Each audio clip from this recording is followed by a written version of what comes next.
Welcome to Nerdarchy, for nerds by nerds, where we build worlds and break them for fun. I'm Nerdarchists Dave, and I'm joined by this nerd. Nerdarchists Ted. In the broken world of Ulthgania, chaos storms ravage the land and mutate all they touch, while pockets of civilization cling to life inside arcane, chemical, and bioengineered domes. Within these barriers, society survives through a volatile mix of gladiatorial spectacle, mutation, grind-fueled industry, and precarious politics. Each dome crumbling ecosystem barely holding back the entropy outside. Safety's a lie. Survival is performance, and the line between progress and madness grows thinner by the day. As always, folks, links are in the description. Nerdarchist Ted is writing weekly articles over there about Under the Dome, so find all those links down below. So the Carnival of Chaos has spread beyond its known bounds, warping minds and bending reality itself. As the dome infrastructure falters and arcane balance slips, ancient titans, dormant since the world has been shattered, begin to stir beneath the surface. With chaos storms hammering from without and sleeping giants waking below, the domes may not hold much longer. The Carnival is an invasive mental disaster, dreams becoming real. All right, Ted, you've got a little bit of experience with dealing with the Carnival of Chaos. It's come up in several of our games, and it is kind of a demi-plane that has been linked to Ulthgania, our Under the Dome campaign setting, a post-apocalyptic world where chaos storms have ravaged nearly everything, and pockets of civilization are just trying to get by. But what happens when you introduce chaos inside the dome, even if it is in a fun carnival form? As we dive more and more into this content of the Carnival of Chaos, I've become attributing it to, we've got the Shadowfell and you've got the Feywild that are these places that connect to the prime material. But the Carnival of Chaos is the same, but it can be kind of attached wherever it feels like being connected. Maybe there's more to it. Maybe there's a mindset and there has to be someone on the plane that has spiraled into insanity or madness, and that is how there's a connection. Maybe it's something else entirely. Maybe it's entirely random. But the fact that the domes themselves don't offer protection from this particular emergence makes it a lot more fun. And I love dimensional play when it comes to running or playing D&D, when you can be like, okay, well, one moment we're here, now we're over here. This is amazing because you can offer a whole nother vision, give them something vastly different than whatever they're experiencing, expecting. And the Carnival of Chaos absolutely does that. And since it's a domain of chaos, you have literally the ability to, well, do you want to run it like a fun circus or carnival where there's different events to interact with and prizes and games like what you ran the first time? We had a lot of fun with that particular session. It was definitely damaging and challenging and what have you, but the players were successful. Not only did we survive, but we also got some pretty nice rewards out of it, which to me, as much as I love the RP stuff, I also love getting the reward, the thing. So, but when we interacted with them again, we got pulled into another race. So as opposed to riding our motorcycles, we were riding our demon grinder, which was a whole nother layer of play. And I've begun thinking and exploring of ways that I could do this. And I wonder, how big is the Carnival of Chaos? Are we talking a Ravenloft aspect and there are different domains and different carnival lords? I know you had Penny Whistle Pie Plow as one of the things that we had to fight, and he had a ridiculous aspect. You had to kill him in a funny way or he would not stay dead. But I don't know whether what my character did to bring him down was sufficient or not, but it was crazy. But it just gets me thinking well, what more can I do with this? How much more can I expand on it? I did an article that was inspired by the McFarlane's Joker Dragon that fits perfectly on a mini board. And I'm like, this would fit so well in with our Carnival of Chaos because the mini is absolutely sized fit for the table and looks freaking amazing. But that could just be one more of these lords. I don't know how many would be appropriate. Could be as many as you want or as you need. If you were to play this in your realm, you could do whatever you wanted with the Carnival of Chaos because It's chaos, man. It all started with a single monster from Kobold Press called the Grim Jester. One of the patrons that was coaching with me, he had brought it up, and I was like, oh, this is actually a great monster. I introduced it. I created the Carnival of Chaos around it. And the great thing about them is they don't stay dead unless you kill them in a way that a god of death finds humorous. And from it, it's been kind of growing, right? Like the first time was them going through the carnival, and they finally had to make their way through a mirror funhouse, and then Penny Whistle at the end and defeat him, but he didn't stay dead. And next, Penny Whistle brought in upon a trio of evil in my world that the players have been dealing with to try and deal with their characters and get rid of them. And of course, he's not just going to do something normal. He challenges them to a race. It was basically Wacky Racers from Hanna-Barbera meets Rainbow Road from Mario Kart. As we're talking, like the question is Penny Whistle one particular being, or is it many beings? Are they all Penny Whistle? Right? Like you said, or are there individual domains within this realm of chaos? Is it just one? And I love the idea too, like what would they try and do? Like the idea that they can actually get into the domes themselves and cause harm without actually harming the domes, right? It would be fun for them to kind of infiltrate and begin affecting everyone's dreams. So as they're sleeping, they're dreaming, their dreams become real.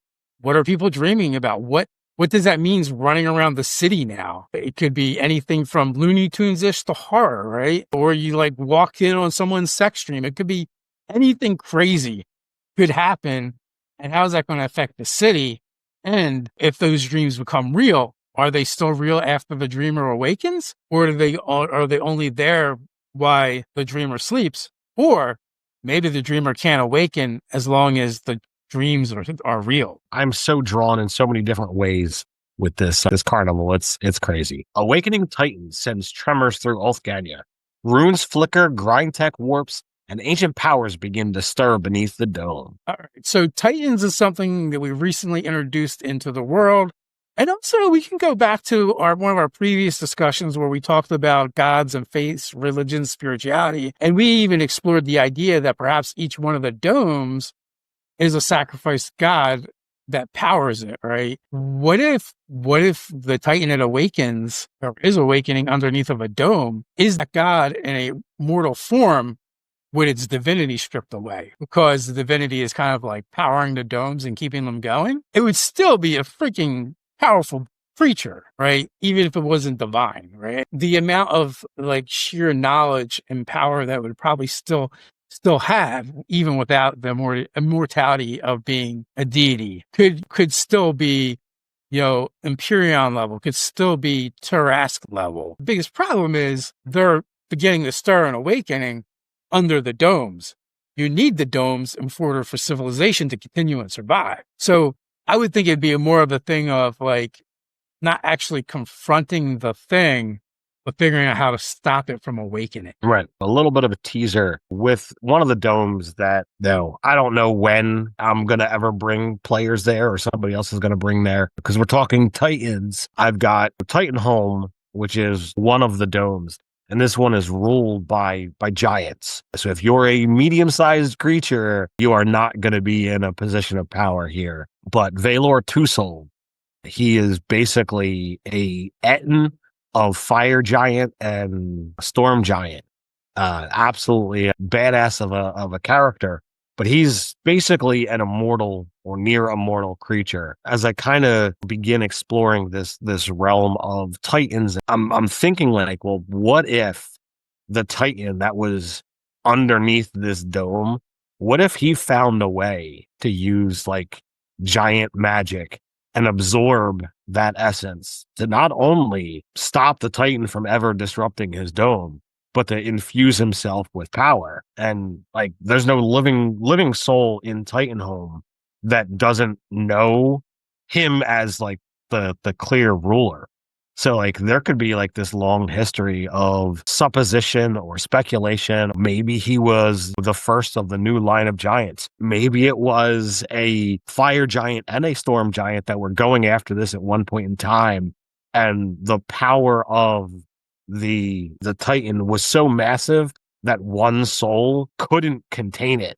And it fused them together, making a whole new creature. So there's a whole lot of different directions that you could kind of take who this creature is and where it could have come from. That's the things that I love. I love coming up with these possibilities because they can be cool rumors that you seed throughout your campaign as you kind of get in and explore this city that is towered over and ruled by giants. Well, you could have fun too with like, kind of like thinking back to a prestige class from 3rd edition that was in a dragon magazine, I believe, called Awaker of the Beast. Oh, yeah. Yeah. And they were just like, basically, as you progress through this prestige class, you're like becoming a Tarrasque, basically.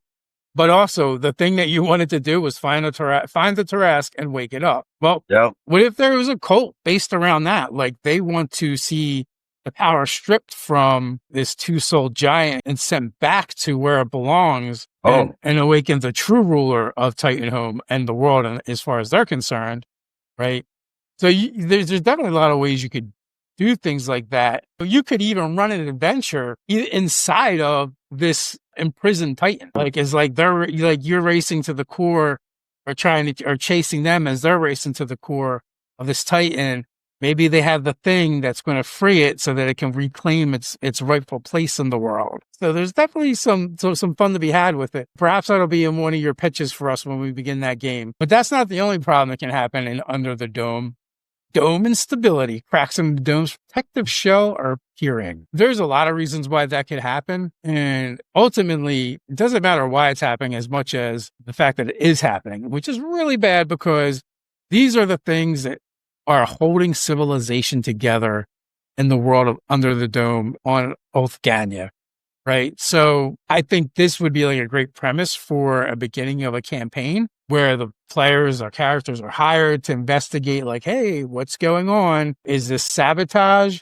Is this a magical malfunction? Is there a power source that the citizens aren't aware of that's been powering the dome and it's beginning to fail and it needs to be replenished? Like, this could lead into a whole investigation as you try and figure out what exactly is going on, what the source of the problem is, so you can come up with a solution so that the dome doesn't come down, leaving the whole city unprotected from this chaos storms without. The domes offer not only the physical protection from the things outside, which that alone are absolutely horrible. We are talking about Mad Max post-apocalyptic wasteland with monstrous humanoid, people eating worms, and all the other typical D&D monsters that you want to throw at your players. But the more powerful thing is the chaos storms that have the ability to literally reshape reality in a lot of different ways. I think I've got like 7 or 8 different types of storms that I've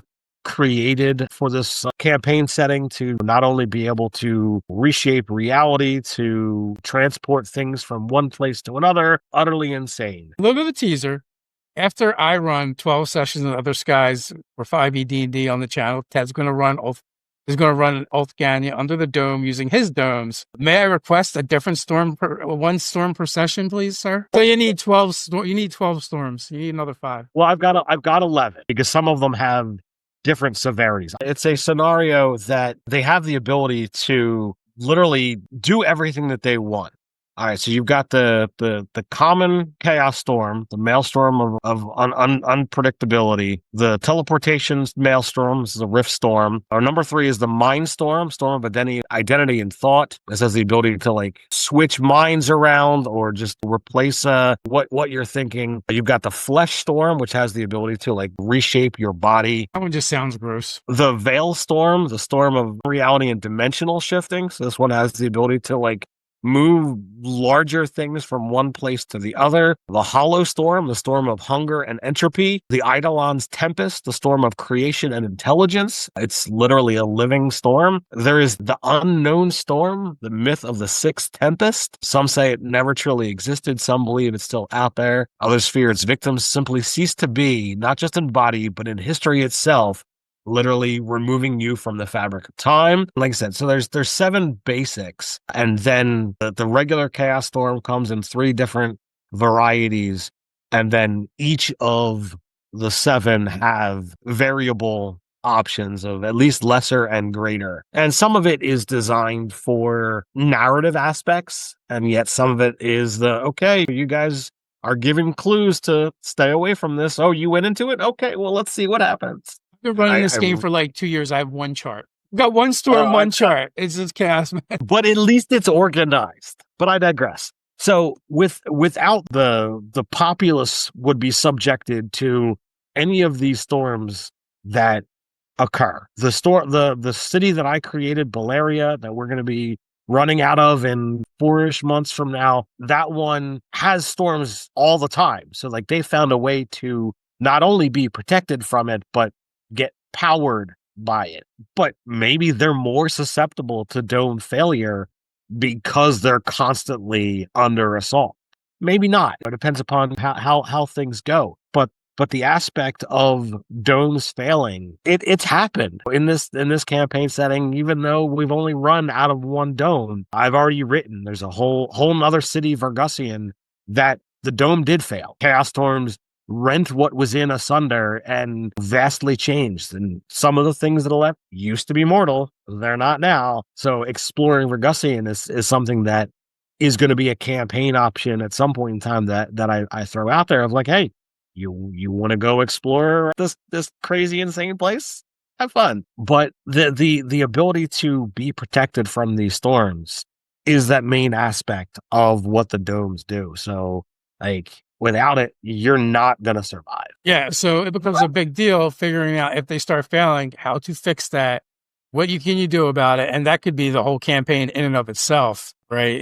And like you could throw out red herrings as to what's causing it, who stands to gain, who stands to lose, and so the dome begins to crack, and the carnival whispers in your mind: do you flee, fight, or strike a deal with the madness? If this rocked your world, hit like, subscribe, and ring that bell. And until next time, stay nerdy. Stay nerdy.